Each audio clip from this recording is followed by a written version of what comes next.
tutti noi parrucchieri, il 50% dell'incasso lo diamo in beneficenza per comprare questo casco che costa 60.000 euro. Anche i parrucchieri del Veneziano fanno parte dei 200 tra trevigiani e padovani che hanno deciso di partecipare a Diamo un taglio alla sofferenza, la raccolta fondi finalizzata all'acquisto di caschi anticaduta capelli per le pazienti oncologiche sottoposte a cure chemioterapiche.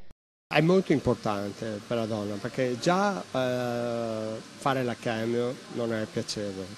Non è piacevole perché psicologicamente crolla. Poi trovarsi anche senza capelli non riesce a... Allora è l'unico gesto che riusciamo a fare tutti assieme, parrucchieri, non parrucchieri, abbiamo anche tante altre attività che hanno aderito, per regalare un grosso sorriso a tutte le donne. Soprattutto oggi, una giornata bellissima, l'8 marzo, viva le donne sono straordinarie e quindi da sempre cerchiamo di dare serenità e felicità. L'iniziativa è partita dalla LILT, la Lega Italiana per la Lotta ai Tumori, e quest'anno il casco sarà donato all'ULSS 2.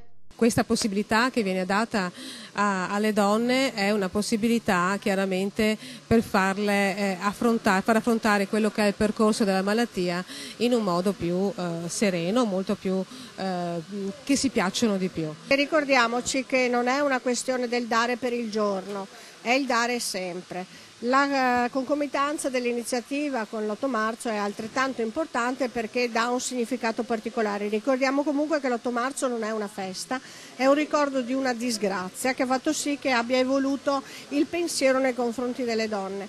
Anche il gruppo di bikers di cui fa parte il signor Caporella hanno raccolto 1.500 euro domenica, a dimostrazione di quanto importante sia fare rete. Questa città è molto attiva rispetto a tutte le iniziative che riguardano la solidarietà o comunque le donne. Noi ci spendiamo molto anche con l'Ottobre Rosa come amministrazione, dedicato interamente il mese alla lotta contro il tumore al seno, e quindi io sono sicura che sempre di più facendo rete questo può dare sicuramente dei frutti positivi.